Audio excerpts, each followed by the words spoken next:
নমস্কার বন্ধুরা, আমি রুমাই রেসিপি এন্ড ব্লগসে আপনাদের অনেক অনেক স্বাগত। আজকে আবার আমি একটা নতুন ভিডিও নিয়ে চলে এসেছি। আজকে আমি বানাবো আমার রেসিপিতে যত ঘি ব্যবহার করি সেই ঘিটারই রেসিপি বানাবো। আজকে আমি কোনো কেনা ঘি ব্যবহার করি না, আমি নিজে বানিয়েই ঘিতে রান্না করি, সেই ঘিটার রেসিপি দেখাবো। আপনারা ভিডিওটা শেষ পর্যন্ত দেখবেন, ভালো লাগবে। এই দেখুন বন্ধুরা, আমি ঘি বানাবো যেটা দিয়ে, তার জন্য এই ক্রিম নিয়ে নিয়েছি। এই ক্রিম দিয়েই আজকে আমি ঘি জাল দেবো। ক্রিমটা আমার বাজার থেকে কেনা আছে, যে দাদারা আমাদের দুধ সরবরাহ করে তাদের কাছ থেকে আমি ক্রিম নিয়ে এসেছি। এটা দিয়েই আমি ঘি বানাবো। আমি কড়া বসিয়ে দিয়েছি উনুন ধরিয়ে। এবার আমি এটা কড়াইতে দিয়ে দেবো। এটা দিয়ে দেবো।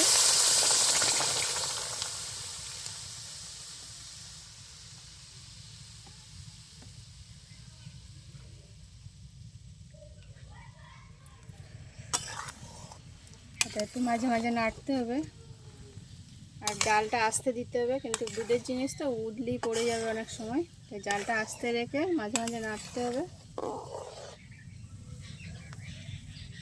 বুদবুদি এসে গেছে তো, একদম এখনো কিছুই হয়নি, গরমও হয়নি এখনো ভালো করে। এই যে ক্রিমটা এরকম একদম কাঁচা দুধের ক্রিম তুলে এনেছে।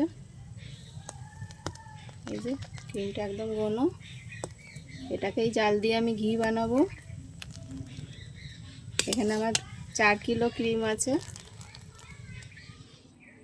এই দেখুন ফোটা শুরু করেছে, মাত্র উদলানো শুরু হয়ে গেছে। একদম জালটা আস্তে দিয়ে ফুটাতে হবে, এটা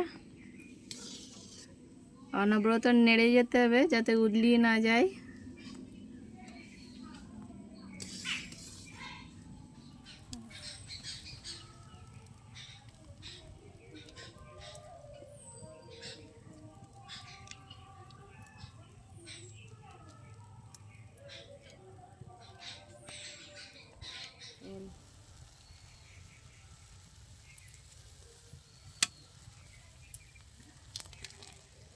আমার এই ঘিটা জাল দিতে অন্তত 1-1.5 ঘন্টা সময় লেগে যাবে।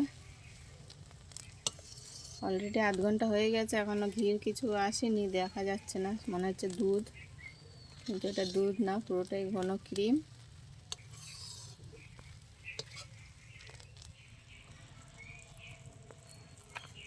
আমার ঘির ক্রিমটা অনেকটাই শুকিয়ে এসছে, কিন্তু এখন অনেক বাকি। 1 ঘন্টা হয়ে গেছে আমি জাল দিয়েছি, এই ঘির রং এসে গেছে অনেকটা, কিন্তু এখনও ঘি আসেনি। এখন আমাকে এটা ফুটাতে হবে।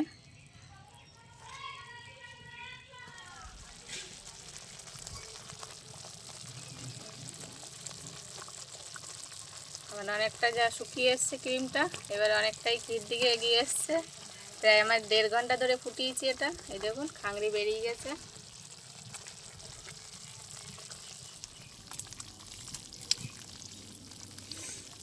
এই দেখুন পাশ দিয়ে এবার ঘি বেরিয়ে আসছে, অনেকটা জাল হয়ে গেছে, এবার ঘি আসছে। এই যে চারিদিক দিয়ে ঘি হয়ে হয়ে আসছে।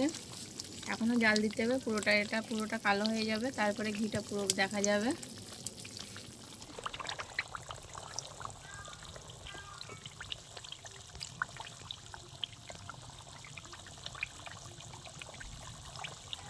ঘি অনেকটাই হয়ে আসছে।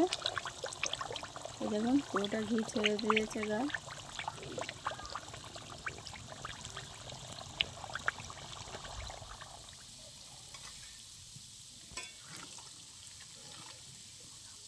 দু ঘন্টা জাল দেওয়ার পরে আমার ঘি দেখা গেছে। এই দেখুন ঘিটা হয়ে গেছে। কড়াটার অবস্থা দেখুন, 2 ঘন্টা ধরে পুড়ে গেছে কড়াটা আমার অনেকটাই ঘি জাল দিতে গিয়ে, কিন্তু এখনও এটা আরেকটু হবে। এগুলো যত সময় না কালো হচ্ছে তত সময় আরেকটু ফোটাবো। ভালো একটা ঘির গন্ধ বেরিয়ে গেছে চারিদিকে।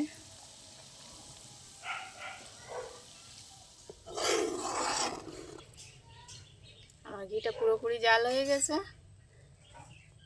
এখনও কিন্তু ফুটছে। এই উপরের এই ফেনাটা ইয়ে হয়ে গেলে তবে আমি ঘিটা নামিয়ে নেব। এই দেখুন এই ফেনাটা মিলিয়ে গেলে তারপরে নামাবো।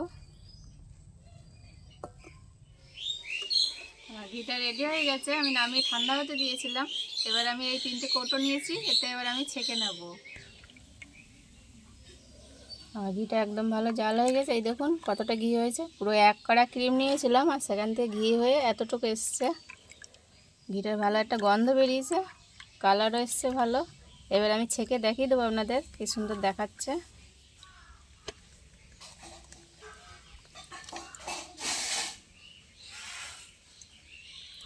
আমি এইভাবে কৌটোয় করে ছেঁকে নিচ্ছি।